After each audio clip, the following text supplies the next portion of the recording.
On this episode of Urban U, a superstar athlete gives up a professional basketball career to follow a different passion, becoming a chef and restaurateur. CUNY alum Garrison Redd turns personal tragedy into triumph, becoming a beacon of inspiration for the disabled community and beyond. With COVID vaccines beginning to roll out across the world, two CUNY researchers talk about their recent study on vaccine hesitancy and ways to meet that global challenge. Also, two Baruch professors share their findings on a mysterious ocean creature able to create its own light. And finally, in honor of Black History Month, we delve into a landmark work of American literature, Toni Morisson's Beloved, seen by one of our own CUNY professors as a literary clarion call for reparations. And we also visit a landmark monument to the struggle for civil rights and share the story of the people behind it, right here at Queens College. Welcome to Urban U.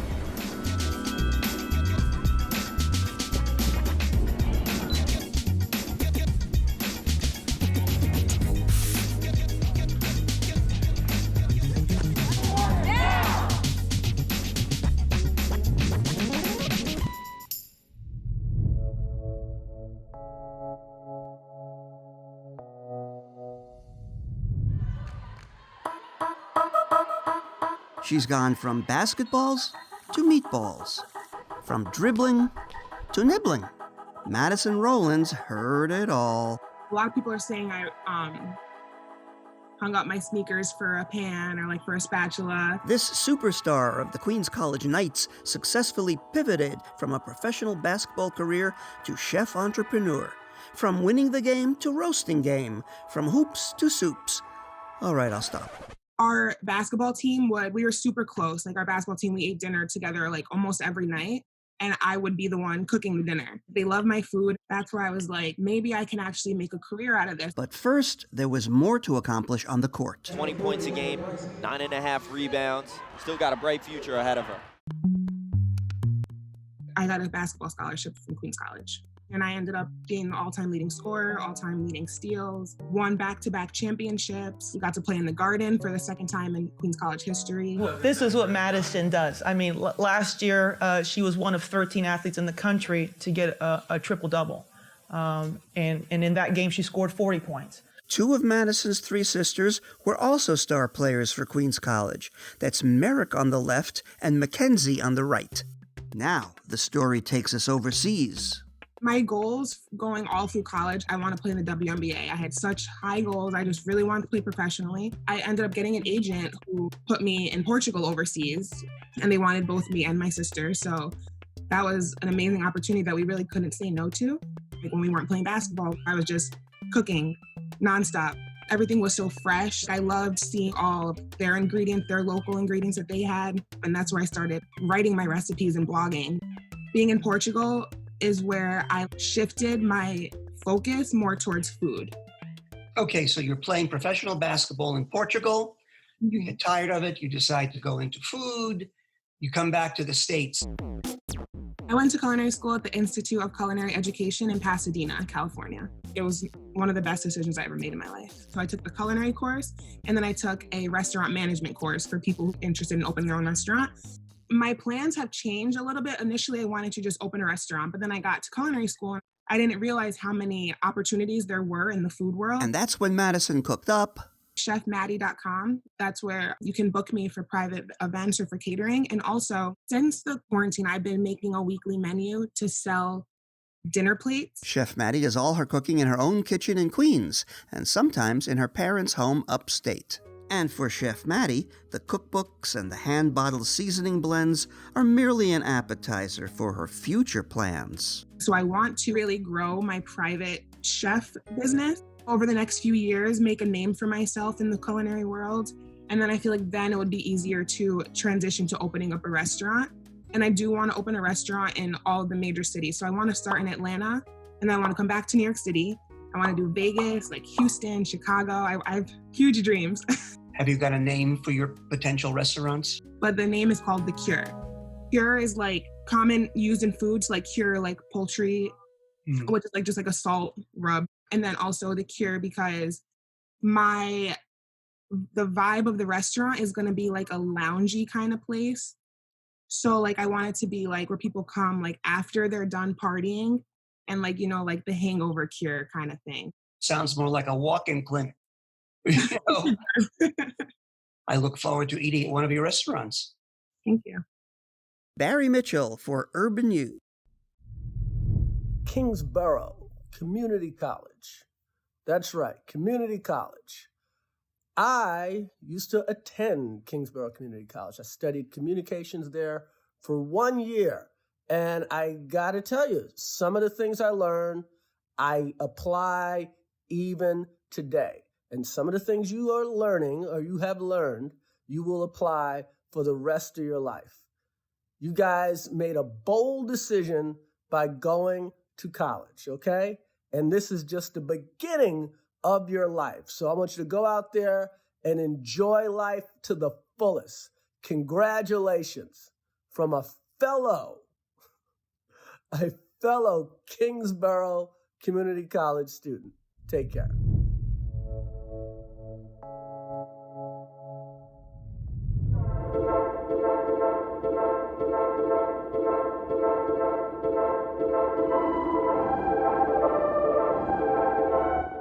On an ordinary summer night when I was 17 years old, I was shot in my back, which left me paralyzed from the waist down.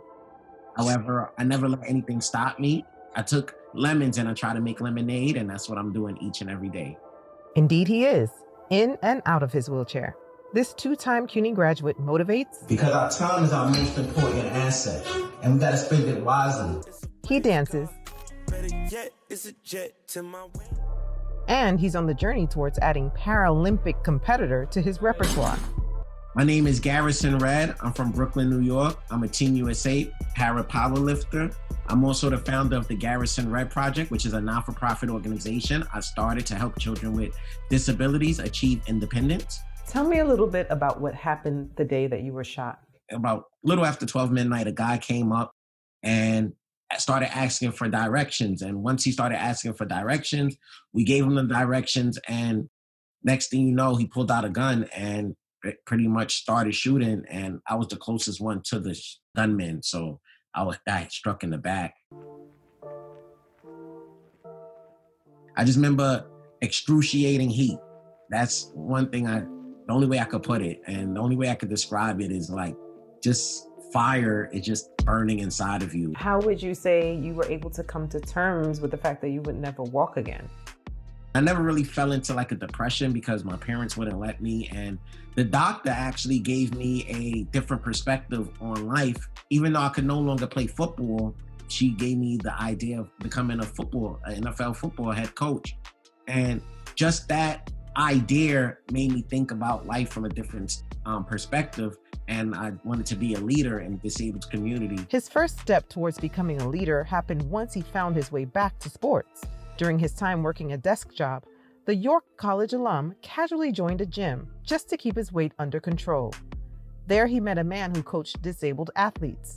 Redd eventually began wheelchair track racing, javelin, and discus. My coach one weekend says it's competition week and they're having a powerlifting meet, and I'm going to enter you in it. And I pretty much weighed 120 pounds and was able to lift 250 pounds. And then they like, that's world-class strong right there. And that's pretty much how I got into powerlifting. Just after 3 years of training, Redd is vying for a spot in the next Paralympics. This as he continues to give back through his nonprofit organization. So what sort of work are you doing through the Garrison Redd Project? We live in an ableist society. We overlook just the discrimination that we place upon individuals with disabilities.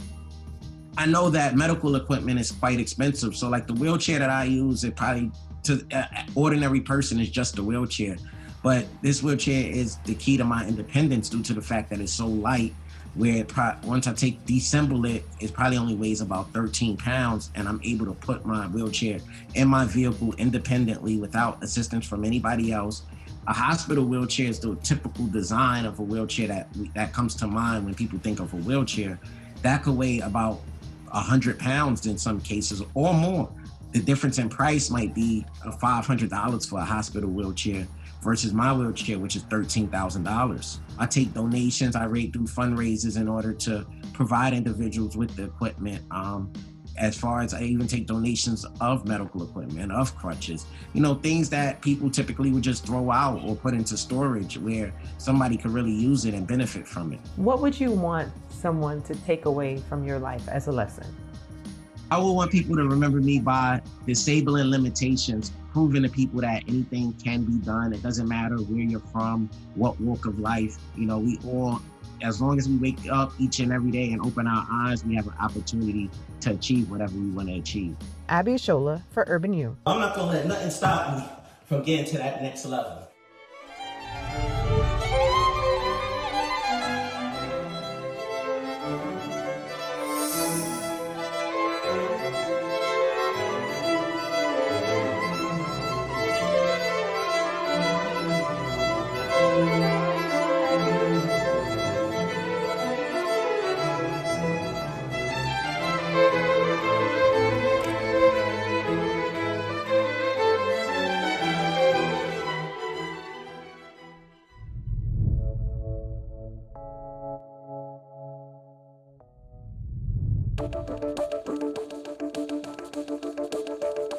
We developed a study to look at overall responses to the situation in countries around the world with COVID.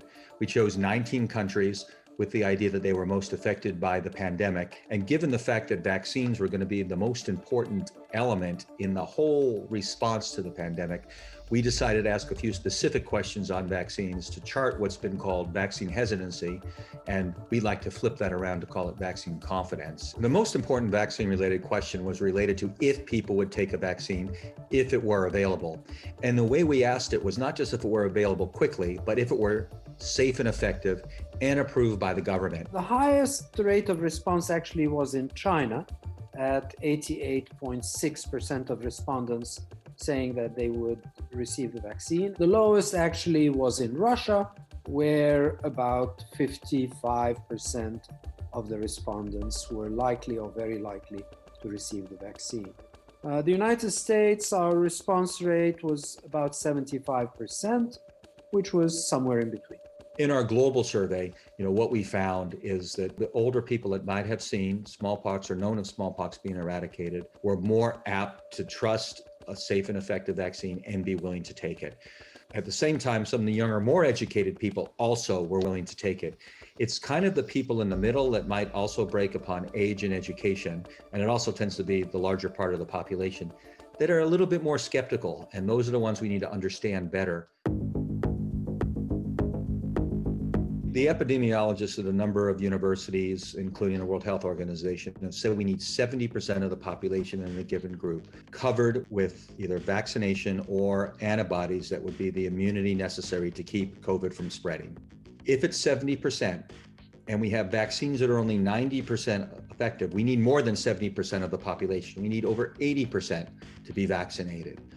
Only a couple of our countries in our survey have said they would be willing to take a vaccine at that level. So if you look at our data alone and correlate that to if a vaccine were available tomorrow, would I take it? And people follow the numbers that we found, we would not have the herd immunity or community protection necessary to get out of COVID. I, as someone who has been editing the Journal of Health Communication for 25 years, know and believe the power of communication. People need to understand the very basics of how a vaccine works. In this particular instance, we're using very new technologies that have never been used before. So even for professionals, if you tell them, oh, we're using a messenger RNA vaccine. And so for most people, what on earth is that? Does it have the virus in it? No. Does it have part of the virus in it? No. Then what is it? So we'll have to translate sophisticated technology like messenger RNA into something that's visually understandable to very many different levels of education. Being frank about it in the popular media, having people who have received the vaccine talk about it, will normalize it. For a lot of people, they need the personal contact. They want to hear from their clergy. They want to hear from friends. Regular people respond very well to regular people. and they trust them most, perhaps. So give your attention to the common man and how they are responding to this pandemic and hopefully to the vaccine.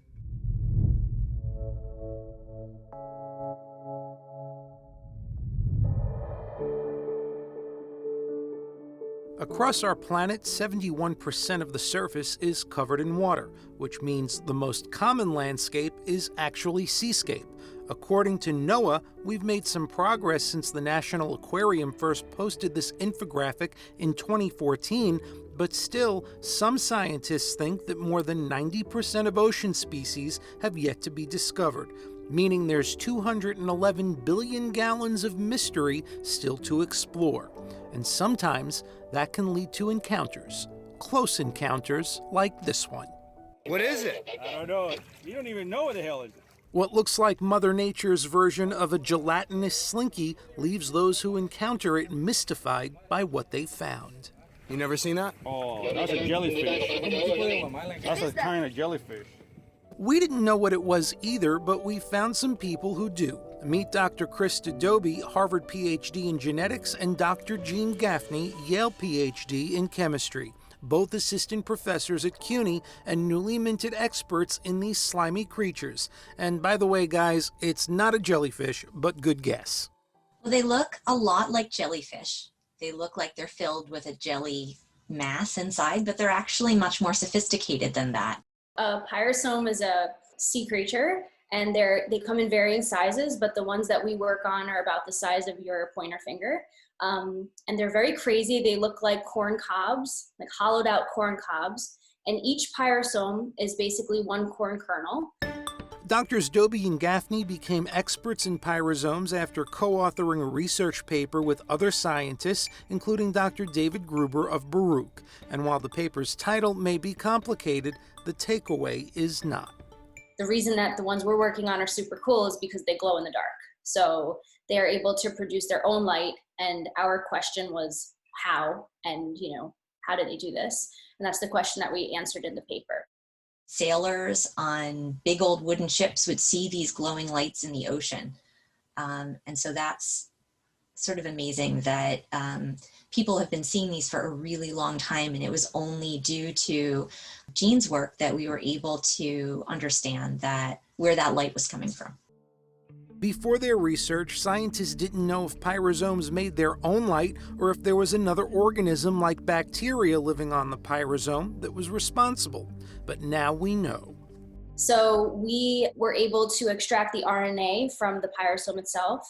And so what we did was we took those genes, we made the proteins, and we tested them to make to see if they made light. And we were very surprised that they did. That's how we were able to figure out this bioluminescent protein. Pyrosomes have a light organ. They have a siphon. It's just an opening. It's basically their water intake. And the light organ lies directly underneath that. And so if you look at some of the videos that have been taken, you can see a small little circle in each individual pyrosome that lights up. So it's not the whole organism that luminesces. It's a small circular point. What is it that they are most directly related to that maybe people can relate to that they've seen before? They're most closely related to other tunicates, which you would have seen kind of if you scuba dive, kind of attached to rocks. So unlike their close cousins that anchor themselves to rocks, pyrosomes prefer to free float. But if they're relatively small, how come they look so big? Those long tubes are really free-floating colonies of many individual pyrosomes joined together, which means a pyrosome colony, in theory, could live forever, unless it becomes lunch for another sea creature, no matter how small or how big. I'm Andrew Falzone for Urban U.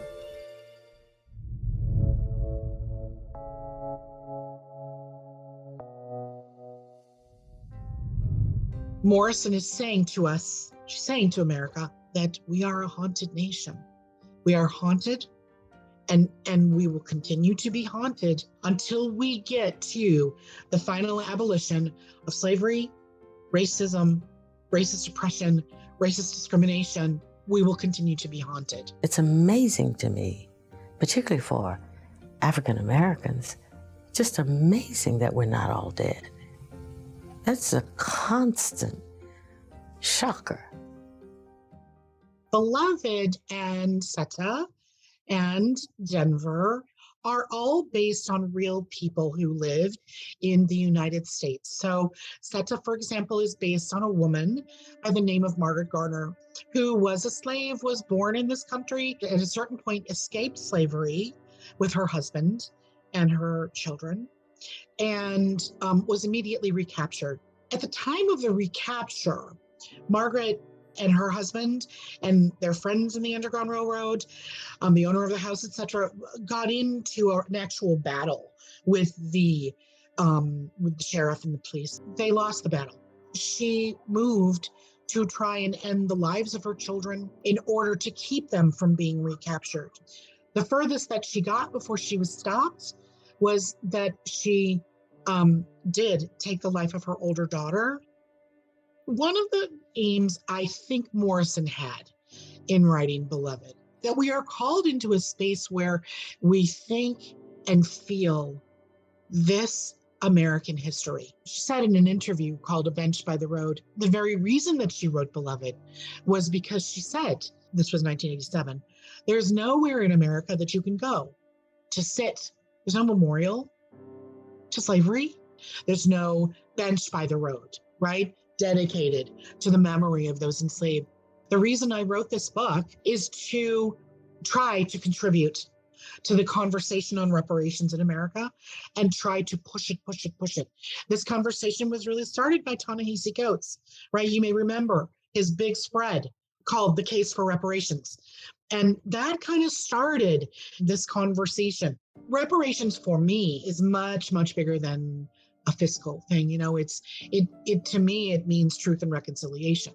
To me, it means we enter ourselves as a nation, as a people, into processes of truth and reconciliation into tribunals. I'm trying to use scholarship, but to play a part in the actual dialogue, in the actual material process of equality and being the nation, being Martin Luther King's, right, beloved community.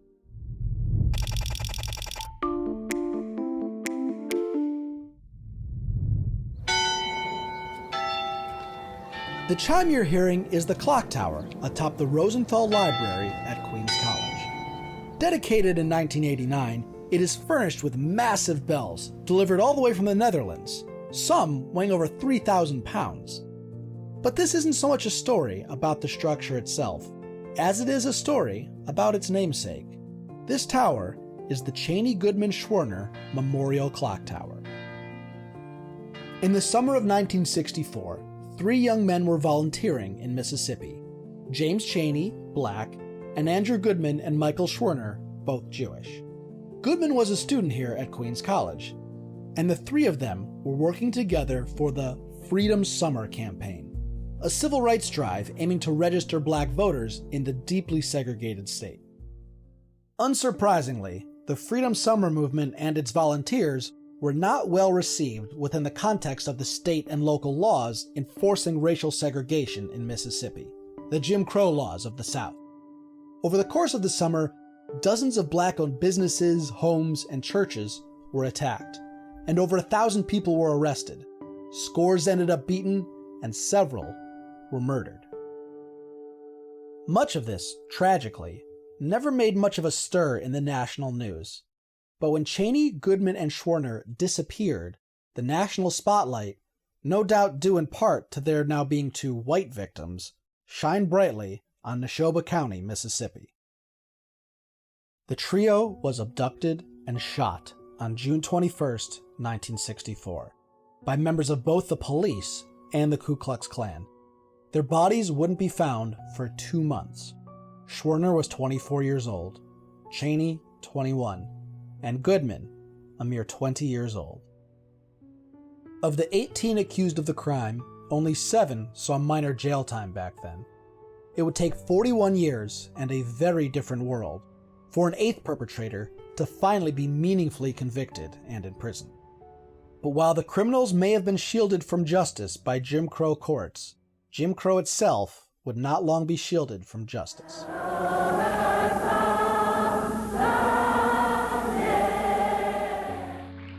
In the aftermath, national attention to racial injustice would only grow, and in July 1964, the Civil Rights Act was passed. In the decades since, the three young activists' legacies have been honored in everything from film. I'm telling you, Tillman, there are 3 dead kids out there somewhere and a lot of scared people. Music. I think of Andy in the cold, wet clay. Those 3 are on my mind. A speech by Martin Luther King Jr. at Queens College, and of course, monuments, like the clock tower here on campus. Of course, their heroism was no more or less than any of the civil rights activists of the day who risked their lives. But by their sacrifice, their legacy stands as a great symbol, beyond just as individuals. Their legacy is one of a cause, an ideal for the nation. And in 2014, that ideal was recognized with the nation's highest honor, when President Barack Obama posthumously awarded James Chaney, Andrew Goodman, and Michael Schwerner with the Presidential Medal of Freedom. James, Andrew, and Michael could not have known the impact they would have on the civil rights movement or on future generations. And here today, inspired by their sacrifice, we continue to fight for the ideals of equality and justice for which they gave their lives. For the record, I'm Ari Goldberg. Thanks for watching. We leave you now with the soulful sounds from jazz singer Alan Harris, recently featured in a streaming event by On Stage at Kingsborough. And don't forget to check our social media pages and to spread these stories from the nation's largest urban university, the City University of New York. My funny Valentine,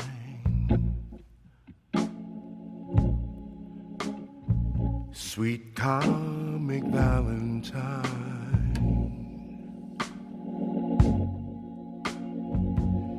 you make me smile with my heart.